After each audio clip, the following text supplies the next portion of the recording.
The narcissist loathes your happiness. They're joy killers. They hate your smile with a passion. The minute there is any joy around them, their demons get irritated. Why? Because they are so rotten inside.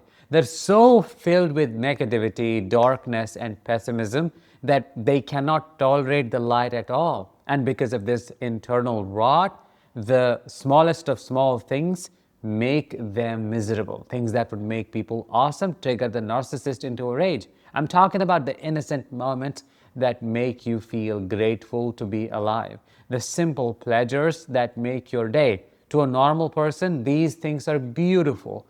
To a narcissist, they are unbearable. They view your pure spiritedness as a personal attack on their misery. They cannot stand to see you enjoying your life, so they have to ruin it. I'm Danish, a narcissistic abuse recovery professional. Welcome to my channel. I'm going to walk you through 5 innocent, everyday things that bring you joy but drive the narcissist crazy, so stay until the very end. Number 1, the sound of children playing happily. Let's start with the most innocent sound in the world.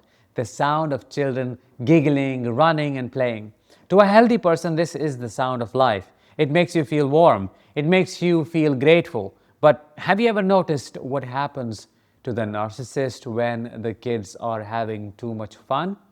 They get irritated. They get tense. They may snap. Keep it down. I have a headache. Or, why is there so much chaos in the house? I've seen this happen with narcissistic grandfather, my father, my mother. They'll sit in a chair stewing in anger, feeling disrespected because the children are playing near them. Here is what is happening in their mind actually. The children are happy, but the children are not paying attention to them. The narcissist views the family as an audience. If the audience is looking at each other, laughing and having fun, they're not looking at the star. The narcissist feels ignored, but it goes deeper. Children are authentic. They do not wear masks. They scream when they're happy and they cry when they're sad, right? They are pure spirit. A narcissist is pure performance though. They are wearing a heavy mask 24/7. When they see that raw, effortless joy in a child, it irritates their soul. It reminds them that they have lost the ability to just be. They can't just play, they have to perform. So they try to shut it down. They try to control the volume. They try to stop the joy because the joy is not about them.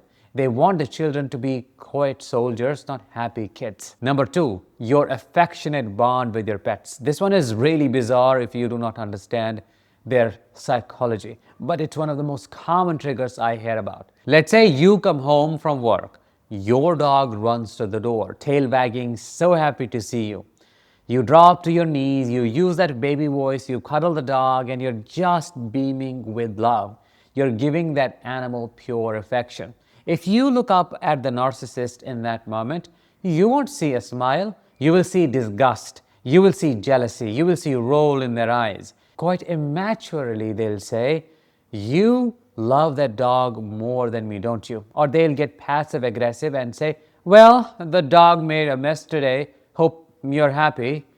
If they are on the phone with you and you start talking to your pet, they may just hang up. They may go silent. Why? Because they view the animal as a rival. A narcissist views love as a pie. They think there is only a limited amount of love in the world. If you give a big slice of the pie to the dog, that is a slice you stole from them. They are literally competing with the golden retriever for your attention. It makes them feel abandoned. It makes them feel rejected. They see you giving this creature unconditional love, the kind of love they crave desperately, but they see you giving it freely. It drives them crazy because they cannot manipulate the dog. They cannot gaslight the cat. The bond you have with your animal is pure and they cannot break into it. So they hate it. They may even mistreat the animal when you are not looking, just to punish it for stealing you. Number 3, you laughing on the phone with a friend. Picture this. You are in the kitchen talking to your sister or your best friend on the phone. You're not talking about the narcissist, you are just catching up. Suddenly, something funny happens. You throw your head back and you let out a real loud belly laugh. You are in the moment. You are connected. You are having a blast. The narcissist will almost always interrupt this moment.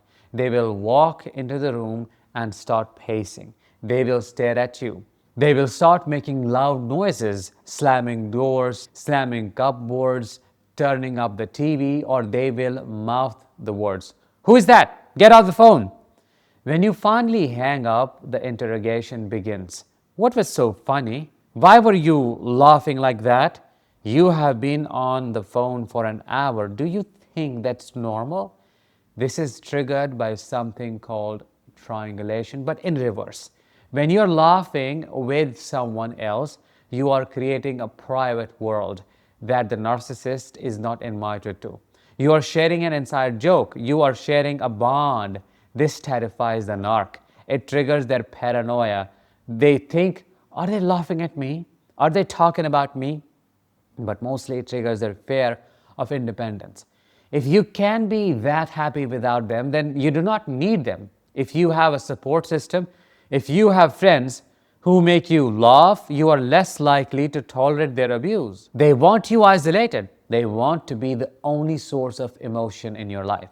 Seeing you laugh with someone else proves that the cage door is open, and that terrifies them. Number 4 is very interesting and a specific thing: expressing your needs during intimacy. Delicate topic, as I said, but we have to talk about it because it is where the mask falls off completely.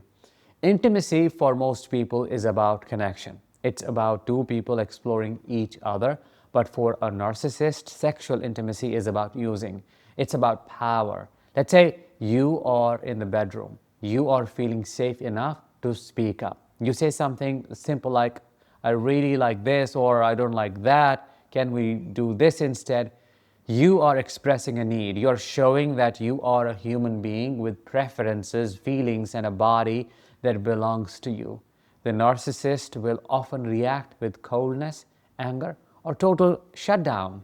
They may stop everything and say, "Well, I guess I am just terrible then." They play the victim, or they may accuse you of ruining the mood. Here is what is going on. They do not want to sleep with a person. They want to sleep with a fantasy.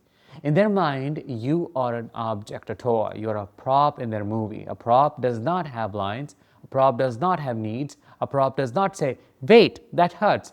When you speak up, you break the fantasy.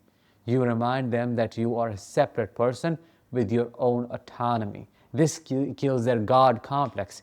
In that moment, they want to feel like they are the master of the universe, doing whatever they want.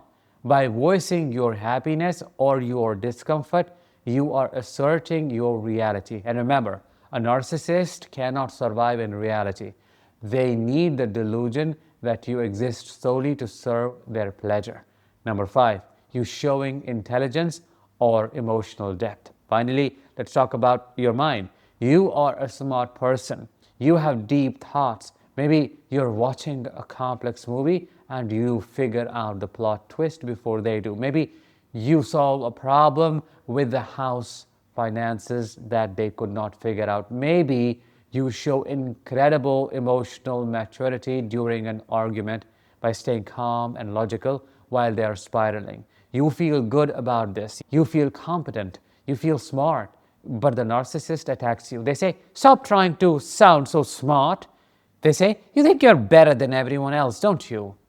They scoff at your idea even if it is the right one. This is the superiority wound. A narcissist must always be the smartest, deepest, most talented person in the room. That is the core of their false self. If you shine, if you show that you have a sharp mind or a deep soul, it threatens their position.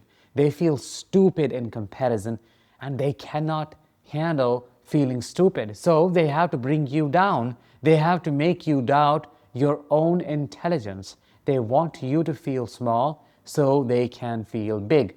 They hate your emotional capacity because they do not have any. They see you crying over a beautiful song or understanding a complex emotion, and they look at you like you are an alien. They cannot go to those depths. They are shallow water.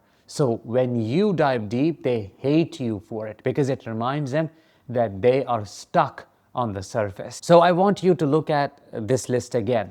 Children playing, loving a dog, laughing with a friend, asking for what you want, using your brain. These are the things that make life beautiful. These are the things that make us human.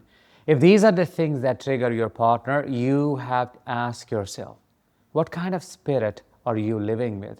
You are living with a spirit that is allergic to life. You are living with a spirit that is allergic to joy. Please do not stop laughing, and that is my request. Please find your true self again, which is exactly what I can help you do in my upcoming masterclass happening this Sunday. Topic is how to become a person no narcissist can stand. It's all about rebuilding yourself. So let's explore it together. Reserve your spot right now by clicking the link in the description or in the pinned comment. I will talk to you in the next one. Until then, as always, let the healing begin and continue.